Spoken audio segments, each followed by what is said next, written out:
had to laugh a little bit when you talked about the testimony by Robert Mueller, because I think testimony has to be put in quotes. It really hasn't been much testimony. Frankly, I think you've both been very kind. I think this has been a disaster for the Democrats, and I think it's been a disaster for the reputation of Robert Mueller. He has seemed very uncertain with his brief. He doesn't seem to know what things that are in the report.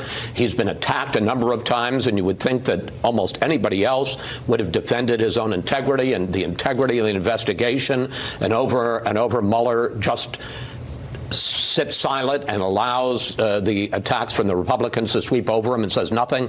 I think it does raise questions about the degree to which he actually was in charge of and control of this report, because he doesn't seem very much in control or charge of what the final report was. I should say whether he was in charge of the investigation, because he doesn't seem in charge of what the report actually says. The goal is a complete failure on that front. Look, I think on substance, Democrats got what they wanted. They got him to confirm that he didn't make a charge because of the Justice Department memo.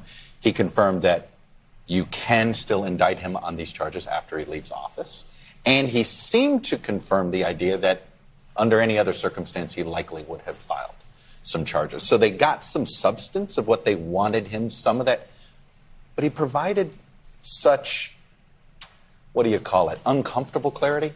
As they were using him for clarity, he'd somehow fog it up. But he directly, and how he would do certain things. And so, look, on optics, this was a disaster. But he directly refuted the president's notion that he had been exonerated. That's what I mean. On substance, they got what they wanted out of him. But because they were looking for this dramatic moment that would capture the imagination, and I think for those members of remember, House Judiciary Committee Democrats do believe they should start impeachment. The lack, if that's what Bob Mueller thought was needed,